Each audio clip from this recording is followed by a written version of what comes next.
नमो अरिहंताणं नमो सिद्धाणं नमो आर्याणं नमो उजायणं नमो लोये सव्वसावणम् मंगलम भगवान वीरो मंगलम गौतमो गणी मंगलम कुंद कुंदार्यो जैन धर्मोस्तु मंगलम सर्वमंगल मांगल्यम सर्वकल्याणकारकम प्रधानम सर्वधर्माणं जैनम जयतु शासनम। नमो तीर्थनायक ने नमो ओंकार नादने ओंकार संघर्यो जैने नमो ते कुंद कुंदने अहो उपकार जिन वरनो कुंदनो ध्वनि दिव्यनो जिन कुंद ध्वनि आप्या अहो ते गुरु कहान। हरिवंश पुराण अपना स्वाध्याय चल रहा है। हरिवंश पुराण में भगवान महावीर स्वामी के उपदेश से पुराण की शुरुआत और राजगिरी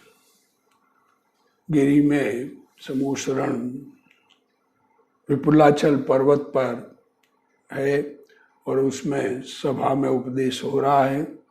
उस उपदेश में पहले 3 लोक का वर्णन आया।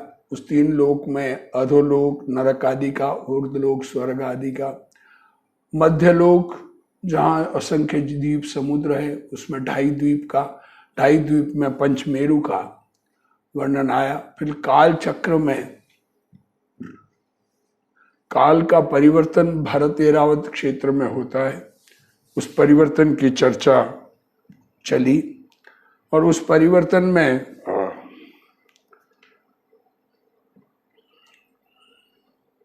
काल चक्र का परिवर्तन और उस परिवर्तन में 3 काल बीतते हैं। भरत क्षेत्र में 6 काल का परिवर्तन होता है और 6 काल में से 3 काल शुरू के अवसर पीढ़ी के शुरू के 3 काल भोग भूमि के होते हैं और बाद में चौथा, 5वां, 6ठा ये 3 काल कर्म भूमि के कहे।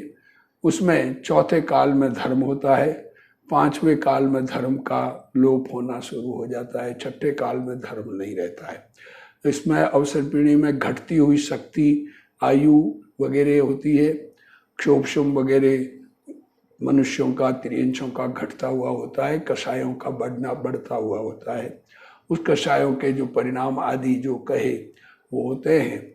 अब 34वें काल के अंत समय में आदिनाथ भगवान ऋषभदेव भगवान का अवतार हुआ और उनका गर्भ और जन्म कल्याणक किया। अब इंद्र ने करके अंगुष्ठ विषय थाप्या, जो अमृत, देखो भगवान का जन्म होने के बाद में उनके अंगूठे में अमृत भरा और उसको पीता हुआ जिनेश्वर माता पिता के नेत्रों को आनंद उपजावता हुआ वृद्धि को प्राप्त भया। जैसे बाल चंद्र जो द्वितीय का चंद्रमा, उसके दर्शन से और प्रतिदिन चंद्र की वृद्धि से समुद्र बड़े है। कैसा है चंद्र? उज्जवल है किरण जिसकी, वैसे जिनेन्द्र रूप बाल चंद्र के दर्शन से और प्रतिदिन वृद्धि से जगत का आनंद रूप अमृत बढ़ता भया। आप जिन नायक बाल क्रीड़ा रूप अमृत रस को पीते हुए भी निरंतर लोगों को जिसका दर्शन सुलभ है, तो भी समस्त लोगों के लोचनों को अति अनुराग बधावता भया। लोग निरखे तृप्त न भये। आहा, क्या कह रहे। भगवान का जन्म होने पर भगवान अंगूठे के अमृत को ही चूसते हुए बड़े होते हैं और वस्त्र आदि भी देवों के द्वारा भेजे जाते हैं और उनको देखकर लोगों को आनंद होता है। सामान्य बालक भी किसी पुण्यवान के यहाँ किसी बालक का जन्म होता है तो जन्मे हुए बालक को देखकर सबको आनंद होता है। तो ये तो तीर्थंकर होने वाले और पहले तीर्थंकर जो धर्म तीर्थ का प्रवर्तन करेंगे, उस बालक को देखकर लोगों को बड़ी तृप्ति होती है। यद्यपि बाल अवस्था विषय प्रभु बारंबार बाहर निक्षय है और समस्त लोक देखे हैं। देखो क्या कह रहे हैं, बाल अवस्था में 3 ज्ञान के धारी, मति श्रुत अवधि ज्ञान के धारी भगवान आत्मस्वरूप में एकाग्रता रूप परिणमन कंटिन्यू नहीं करते, बाहर निकलते हैं और लोक दुनिया को देखते हैं। जो भी लोकन की लालसा न मिटे अर्थात त्रिलोकीनाथ को देखा ही करे। हा हा हा।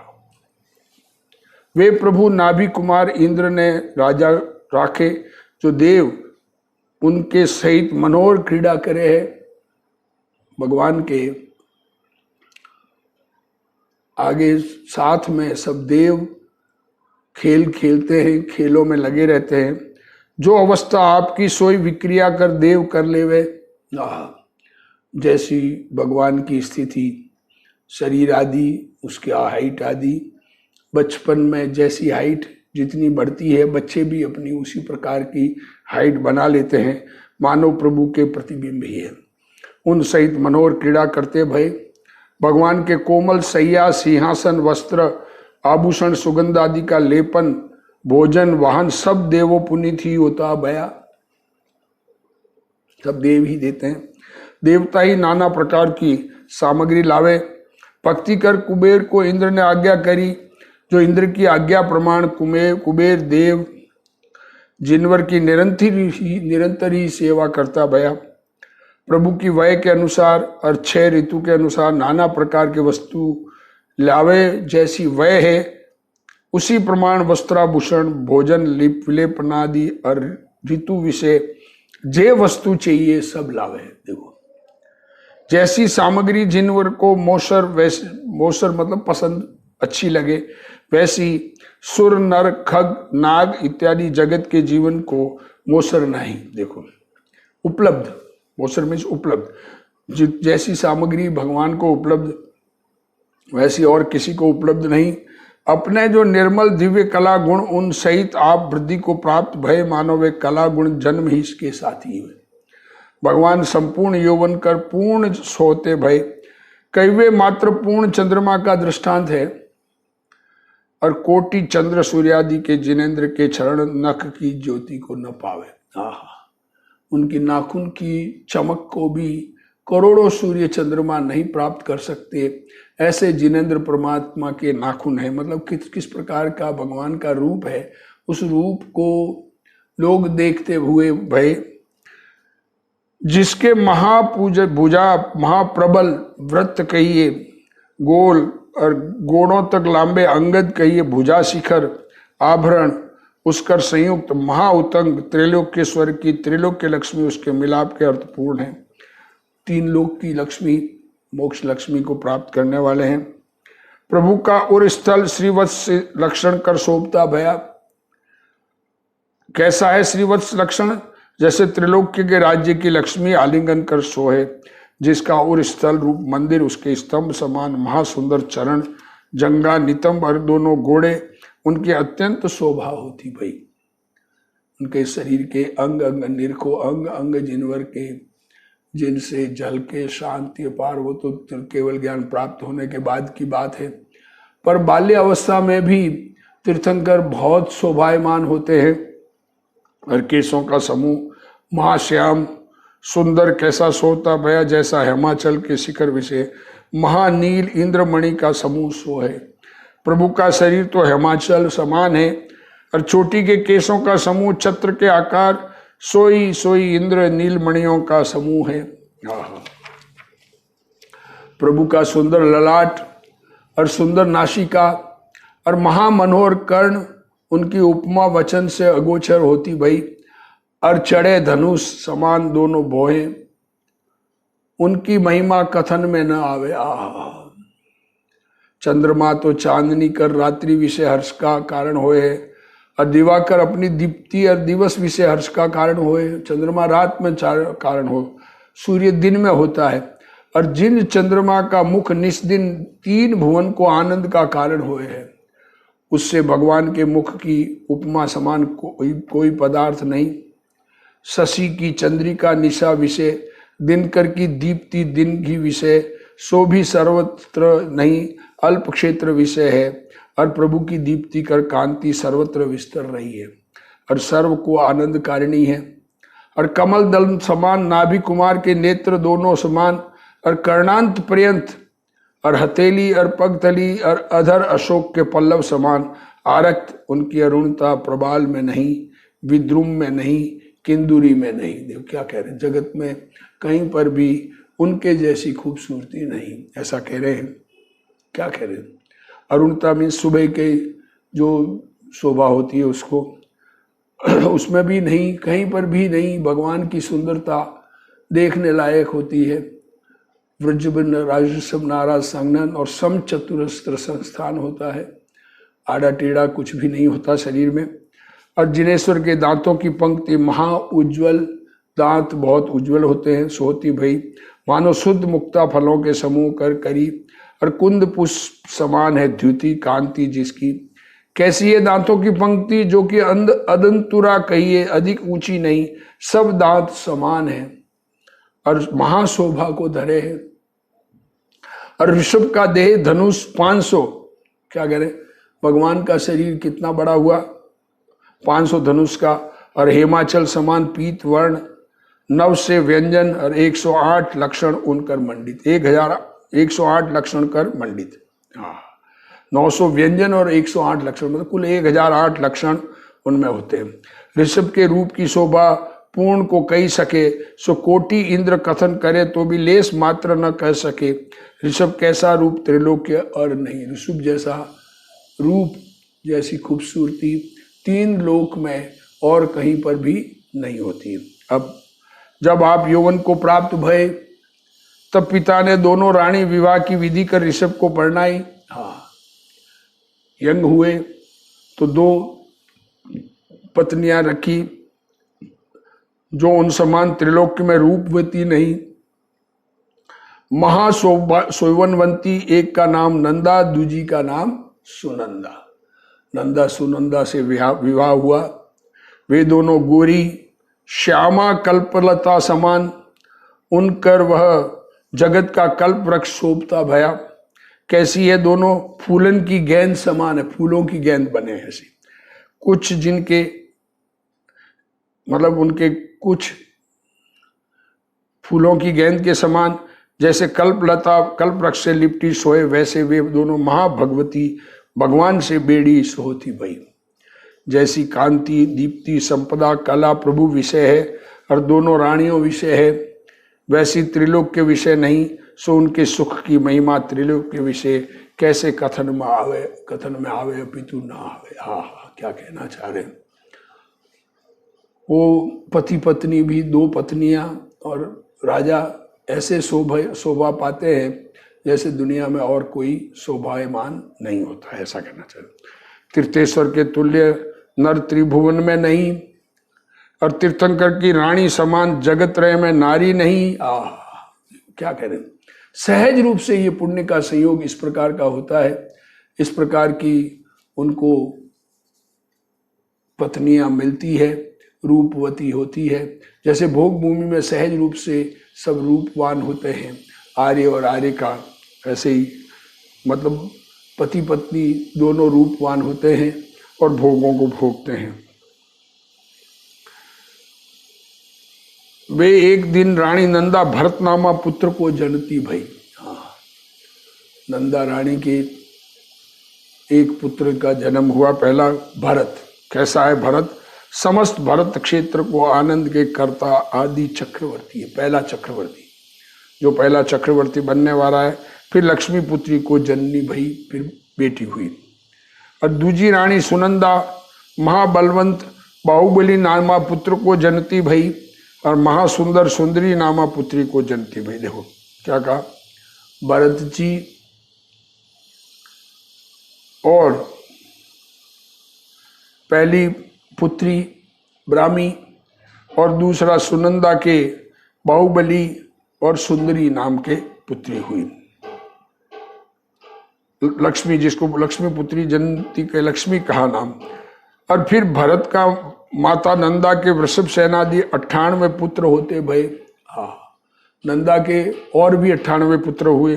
ऋषभ के पुत्र सब चरम शरीरी, और जिनको शरीर धरना नहीं, इसी देह से केवल पाए निर्वाण होंगे। आह, क्या कह रहे, तीर्थंकर परमात्मा होने वाले और उनके पुत्र सारे के सारे मोक्षगामी। क्या कहना चाह रहे हैं, देखो 100 पुत्र, 100 के 100 मोक्षगामी, दिगंबर दीक्षा धारण करके सबके सब भगवान के शिष्य बनकर उनके चरणों की सेवा में रहकर आत्मा में एकाग्र होकर मोक्ष जाने वाले जीव, ऐसे जीवों का जन्म तीर्थंकर के घर में होता है जो मोक्षगामी होते हैं। एक दिन ऋषभदेव दोनों पुत्रियों को अक्षर विद्या और गणित विद्या और गांधारवादी अनेक कला सिखाते भय। दोनों पुत्री महाबुद्धिमान हैं, जगत गुरु को गुरु पाए वे दोनों कन्या श्रुत रूप सागर के पार होती हुई। अथानंतर जगत सकल प्रजा नाभि राजा के साथ नाभि नंदन के समीप आई, स्तुति पूर्वक प्रणाम कर महा आरती के भरे सब लोग प्रभु से विनती करते हुए, हे नाथ, पहली भोग भूमि विषय प्रजा के जीवन के कारण कल्प वृक्ष थे, उनके गए पीछे स्वयं साठे उपजे थे, उनमें से रस झरता रहे। हाँ, क्या करें, पहले जमीन पर कल्प वृक्ष थे, कल्प वृक्षों से सब चाहिए वो मिल जाता था। अब कल्प वृक्ष चले गए, फिर स्वयं गन्नों का उत्पाद हुआ और गन्नों के रस से सब अपना भूख मिटाते हुए रहे। सो तुम्हारे प्रताप कर हमने अब तक इक्षु वृक्ष से उदर पूर्ण करे हैं। हे नाथ, हम तुम्हारे पाले कल्प वृक्षों को भूल गए, अब काल के प्रभाव कर वे इक्षु महारस देते मृदु थे, वे अति कठोर हो गए। हाँ, नरम थे, सीधे सीधे दांतों से चबाए जा सकते थे, या यूं कहें कि दांत मजबूत थे। पहली उनमें स्वयं रस झरता, सो अब छेदे भेदे भी रस नहीं निकसे है। हाँ, और अब कई तृण जाति फलों के भार कर नम्रीभूत दिखे है। हाँ, परंतु हम न जाने क्या है और इनके खाने की विधि क्या है। कईयों में फल है वृक्षों में, उन फलों को कैसे खाना, क्या खाना, उनमें रस दिखता है, पर क्या खाना कैसे खाना ये हमें समझ में नहीं आता। और घट समान है स्तन जिनके, ऐसे गाय भैंस उनके स्तनों से रस चरे है। सो रस भक्ष है कि अभक्ष है सो कहो।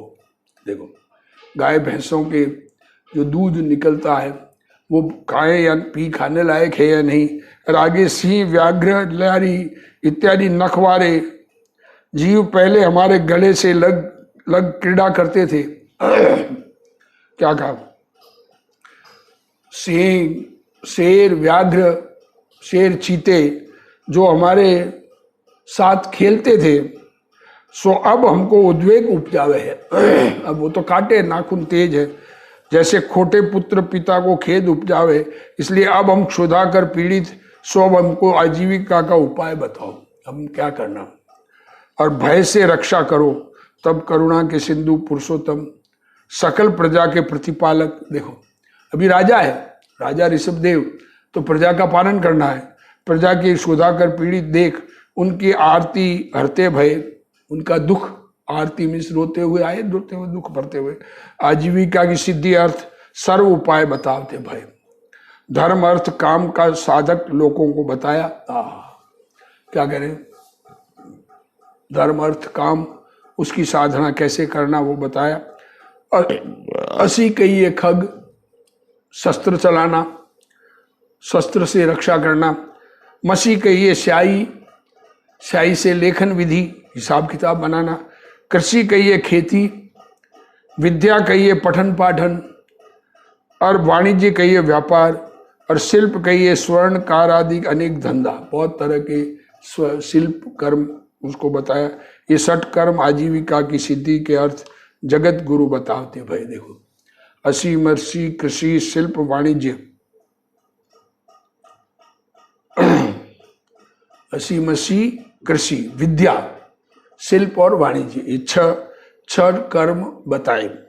और गो महिषी अश्व ऊंट आदि पशुओं का पालना और सिंह आदि दुष्ट जीवों का वर्जना, इस भांति कर्म भूमि की रीति बताई। देखो, अब शेर आदि इसको पास नहीं जाना, उनको दूर रखना, गाय भैंस आदि को पालन करना, बकरी आदि का पालन करना। सब सकल पुत्रों ने और प्रजा के लोगों के ने समस्त कला के शास्त्र सीखे। और लोगों ने अनेक भांति की शिल्प विद्या सीखी, कलाकारी बहुत तरह की, सारे कला के जो भी प्रकरण, चित्र बनाना, वो खेल खेलना या जो भी बनाना। और जे शिल्प जन है उन नगर गांवों में स्थानक बनाए और भरत क्षेत्र विषय सर्वत्र खेत करवट आदि सब थापे। देखो गांव नगर ऐसे खेतों में मकान आदि सब स्थापित किए और 3 वर्ण थापे। 3 वर्ण जो विदेश क्षेत्र में 3 प्रकार के वर्ण होते हैं, उन 3 वर्ण की स्थापना की। अवधि ज्ञानधारी होते हैं और उनको पूर्व विदेश क्षेत्रों में किस प्रकार से कर्म भूमि है, उस प्रकार की कर्म भूमि की व्यवस्था ज्ञान में ज्ञात है, तो उसके अनुसार 3 प्रकार के वर्ण बनाए। 3 प्रकार के वर्ण में रूलिंग राजा क्षत्रिय और व्यापार करने वाले वैश्य और काम करने वाले, ये 3 वर्ण। जो पीड़ा से रक्षा करे वे क्षत्रिय। देखो सबके रक्षक, किसी प्रकार की भी तकलीफ हो तो रक्षा करना, जैसे शेर आवे मारने आवे तो उससे बचाना, इस प्रकार से। और अपने देश आदि बांटे तो देश की रक्षा, ऐसा। और वाणिज्य के योग से धन उपजा, व्यापार करना, एक स्थान से दूसरे स्थान सामान ले जाना, बेचना, एक जगह से खरीद कर दूसरे जगह भेजना, ऐसे विवेश्य कहाए। और शिल्प आदि जे अनेक धंधे उनके प्रबंध से शूद्र कहाए। 3 वर्ण भूमि के आदि विषय आदि स्वर ने थापे, ये 3 वर्ण कहे। अब शूद्र कहने से कोई अस्पृश्य नहीं होते हैं। 3 वर्ण भगवान ने स्थापित किए, काम करने वाले, रूलिंग कास्ट, ट्रेडिंग कास्ट और वर्किंग कास्ट, ये 3 जाति ही दुनिया में होती है। ये 3 जाति को स्थापन किया।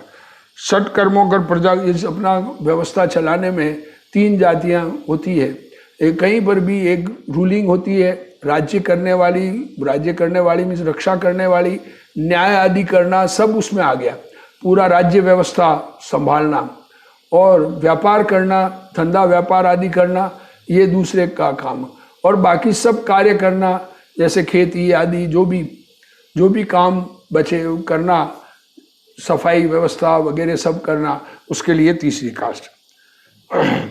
6 कर्मों कर प्रजा को सुख अवस्था उपजाए, सकल दुख निवारण किए, प्रभु का किया जो युग, उससे प्रजा के लोग हर्षित हो, कृतयुग कहते भाई। ये कृतयुग शुरू हुआ, सबको हर्ष हो, ऐसा काम किया।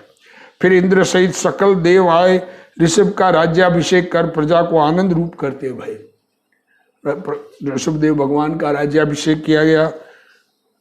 योधान से न जीता जाए उससे अयोध्या, कोई योद्धा जीत न सके, इसलिए नाम दिया अयोध्या। और विनयवान जीवों कर भरी, उससे अयोध्या विनीता कहाई, उसको विनीता भी नाम था। और कई सुंदर मंदिरों कर भरी मंडित, उससे साकेता भी कहते हैं। सोपुरी अधिक सोपती भई, सर्व लोकों के बाधक वे इक्ष्वाकु वंशी कहा है। वहां के रहने वाले इक्ष्वाकु वंशी कहे, सबके दोस्त। और कुरुजांगल देश के अधिपति, उनको प्रभु किया है। और उग्र है आज्ञा जिनकी, ऐसे उग्र देश के अधिपति तेजिनपति ने उग्रवंशी किए। और प्रजा को न्याय से पालने से प्रभु जी के थापे भोजवंशी कहिए।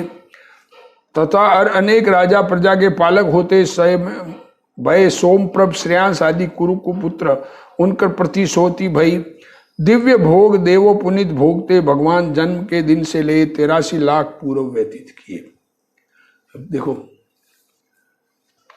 83 लाख पूर्व वर्ष तक शासन व्यवस्था, जनता को समझाना आदि, पहले जन्म बचपन का खेल, फिर यौवन अवस्था, शादी आदि, पुत्रों की उत्पत्ति आदि, और 83 लाख पूर्व वर्ष तक राज्य में रहे। कुल आयु कितनी? 84 लाख पूर्व वर्ष की। एक पूर्व कितना? 70,56,000 करोड़ वर्ष। 70 लाख करोड़ और 56,000 करोड़ वर्ष, ये इतनी एक पूर्व का होता है। ऐसे 84 लाख पूर्व की आयु। तो अब 1 लाख पूर्व की आयु बची, तब क्या होता है? एक दिन भगवान नृत्य देखते विराजे हुए। देखो अब कोई क्या कहे या क्या ना कहे, विचारणीय बात है। भगवान नृत्य देख रहे हैं, सम्यक दृष्टि है, 3 ज्ञान के धारी है। साहब कोई कहे सम्यक दृष्टि है, नृत्य कैसे देखता है? अरे नृत्य देखने के परिणाम भी आते हैं। हाँ, राज करने के परिणाम होते हैं। चक्रवर्ती 6 खंड राज्य जीतने के लिए जाते हैं तो लड़ाई करने के परिणाम भी है। अविरत की भूमिका में किस प्रकार का राग हो सकता है, ये बात ख्याल में आनी चाहिए। नीलायंसरा नामक नृत्य कारिणी सो नृत्य करते करते विलय गई, उसको देख के भगवान के वैराग्य उपजा। वे बार राग रहे पहले प्रभु को राज्य के कारण हुए, सो अंतरंग का अनुराग मिटने से सब ही भाव शांतता के कारण भये। जे मनोज्ञ विषय पहले मति विभ्रम के कारण थे, वे विरक्ता के उपजने से शांतता के कारण भये। जो मत ज्ञान में आते थे पदार्थ, उससे विभ्रम में संसार की पदार्थों के परिणमन के राग होता था, वो राग छूटकर वैराग प्रकरण उत्पन्न हुआ। सो भगवान स्वयं बुद्ध व्यतीत भई है, विषय की स्पृहा जिनके। हाँ, ये भगवान को कोई उपदेश देने वाला नहीं होता है, स्वयं से ही मुनिव्रत अंगीकार करते हैं भगवान। और चिरकाल भोगने की आसक्ता कर उपजी है लज्जा आपको, सो अति लज्जावान होए चित विषय विचारते भय। 83 लाख पूर्व तक भोग भोगे, अंदर में अरे भोगों में लगा रहा, मैं वैराग्य धारण न कर सका, मुनिव्रत धारण न कर सका, ऐसा विचारते हुए अंदर में लज्जा है कि मैं इतने काल तक ये लोगों के साथ रहा, अब मुझे ये सब त्याग कर मुनि बनना। वैराग आया है। ओ इस संसार के परम विचित्रता देखो, तो विचारिए कछु आ रही। हाँ, 12 भावनाओं की भावना, और हो जाए कछु और। देखो ये नृत्य कारिणी, देखो ऐसा विचार आया उनको, विचारता है कुछ, होता है कुछ। हाँ, चाहे इच्छा के अनुसार जगत के पदार्थों का परिणमन नहीं है, पदार्थों का परिणमन स्वतंत्र अपने उसके पदार्थों के अनुसार है, उनकी पर्यायगत योग्यता के अनुसार है, किसी के करने से कुछ परिणमन होता नहीं है। यह नृत्य कारिणी अनेक रस अनेक भाव दिखाती हुई हाव भाव की बहुल्यता कर विचित्रता रूप भाव नृत्य के अंग, जिससे सो मैं भगवान को नृत्य कर प्रसन्न करूं, ये डांस करने वाली ऐसा कह रही थी। सो इंद्र घना प्रसन्न होए, और इंद्र की प्रसन्नता से मैं सुखी, मेरी प्रशंसा होए, इस मोह के योग से ऐसा मानती, सो क्षण में क्षय हो गई। हाँ, उसकी आयु पूरी हो गई डांस करते करते ही। पराधीन प्राणी को जो सुख के अनुभव की वांछा उपजे, सो धिक्कार है। हाँ, डांस में सुख ऐसी इच्छा पैदा होना, ये धिक्कार है। उसकी समझ को जो पर के आधार विषय तत्पर है, उनका मन निरंतर व्याकुल ही रहे। जहाँ व्याकुलता वहाँ सुख काय का, और जे आपके आप स्वाधीन माने और सुखी कहावे, उनमें क्या सुख? वे अपने उपार्जय कर्मों के अधीन, उसके पराधीन ही है। वे कर्माधीन और भोग तृष्णा कर व्याकुल, उनके सुख काय का। दुनिया में संसार विषय कहीं पर भी सुख नहीं है। भोग भूमि के भोग, पल्ले 3 पल्ले की आयु उत्कृष्ट, उसमें भोगते हुए तृप्त नहीं होते हैं। भोगों से कभी तृप्ति नहीं है, और विनाशिक नष्ट तो होने वाले है ही, आयु पूर्ण होने वाली है ही है। वहां भी 3 पल्ले की आयु भी पूर्ण होती है। पल्ले किसे कहते हैं? ये पल्ले का माप, वो गड्ढा खोदने वाली बात जो पहले कह दी काल चक्र के वर्णन में, जो ख्याल में लेना, वो उतनी आयु पूरी हो जाए भोग भोगते हुए, फिर भी तृप्ति नहीं है। तृप्ति तो स्वरूप एकाग्रता से ही है। कर्माधीन तो सब जगत ही है, कोई कर्माधीन पने से रहित नहीं। कर्म का उदय के अनुसार परिणमन, पदार्थों का परिणमन अपने अपने योग्यता से अपने अपने अनुसार होता है। और यह नीलायन सा कर्माधीन पने से इंद्र के अधीन, और इंद्र मेरे अधीन, सो जो आराधना है सो वे सब पराधीन ही है। देखो ये नीलांजना जिसकी आयु पूरी होने वाली थी, और इंद्र ने उसको डांस करने के लिए लगा दिया। मालूम पड़ता है 6 महीने पहले, देवों में आयु पूरी होने के 6 महीने पहले मालूम पड़ जाता है कि मेरी आयु पूरी होने वाली है, 6 महीने ही आयु बची है, और उसको डांस में लगा दिया इंद्र ने। और वो उसके अधीन इंद्र के, और इंद्र भगवान के अधीन, भगवान की आज्ञा से चलने वाला। तो इंद्र को जो कहा वो काम उसने उसको डांस में लगाया।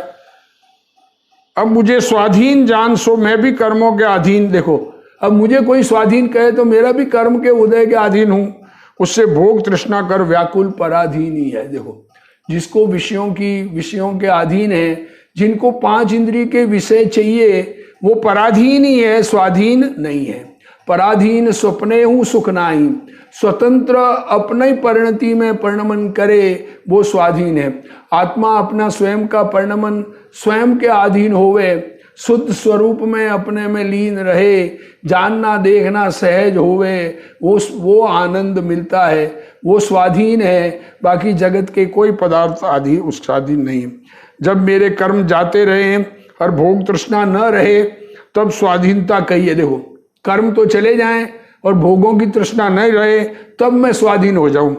उसके कर्मों के योग से भोगासक्त हूं और विषय तृष्णा कर व्याकुल हूं, जहां तक पराधीन के योग से दुखी ही रहूं।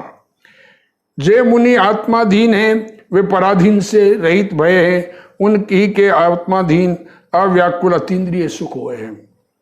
और जे कर्मों कर पराधीन, उनके इंद्रिय जनित पराधीन सुख ही है। पराधीन सुख कहा गया है।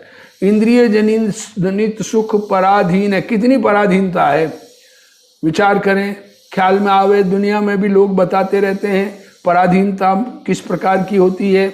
जो चीज चाहिए तुरंत मिलती नहीं, मिलाने जाओ तो चाहो कुछ और मिले कुछ, ऐसा होता है। स्वाधीन अव्याकुल सुख नहीं है। इस जीव ने अनंत काल सुर असुर नर के सुख भोगे।